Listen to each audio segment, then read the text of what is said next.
తన చివరి శ్వాస వరకు బహుజనవాదాన్ని విడిచిపెట్టనన్నారు ఆర్ఎస్ ప్రవీణ్ కుమార్. బరువెక్కిన హృదయంతో బీఎస్పీకి రాజీనామా చేస్తున్నట్లు ప్రకటించారు.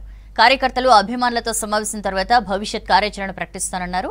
తనకు అవకాశం ఇచ్చిన మాయావతికి ధన్యవాదాలు తెలిపారు. బీఆర్ఎస్ తో పొత్తును అధిష్టానం అంగీకరించలేదని, తన వ్యక్తిగత పాత్రపై రాజీ పడే ప్రసక్తే లేదని చెప్పారు. రాజ్యాంగాన్ని మార్చే కుట్ర బీజేపీ చేస్తోందని ఆరోపించారు. రాజ్యాంగాన్ని కాపాడుకోవడం కోసమే బీఆర్ఎస్ తో కలిసి పనిచేస్తామన్నారు. తెలంగాణ బహుజనవాదం ఒకటేనన్న ఆర్ఎస్పీ పొత్తును విచ్ఛిన్నం చేసేందుకే బీజేపీ కుట్ర చేస్తోందన్నారు.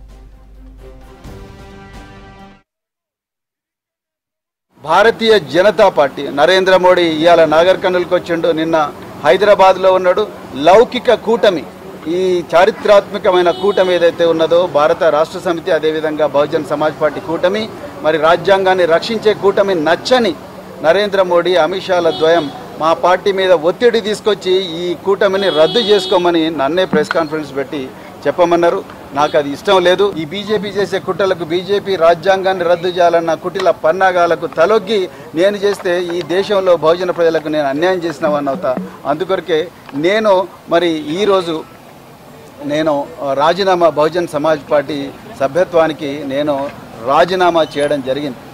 తెలంగాణ ప్రజలందరూ కూడా ఈ నిర్ణయాన్ని మరి స్వాగతించాలని చెప్పి నేను కోరుకుంటున్నా.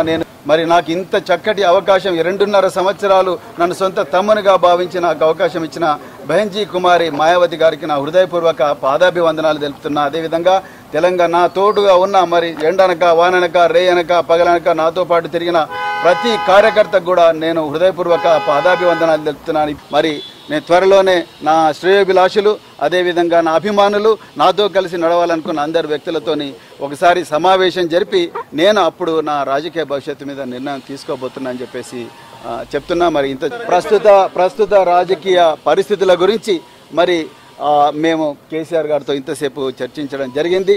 తప్పకుండా వారితో కలిసి పనిచేస్తాం.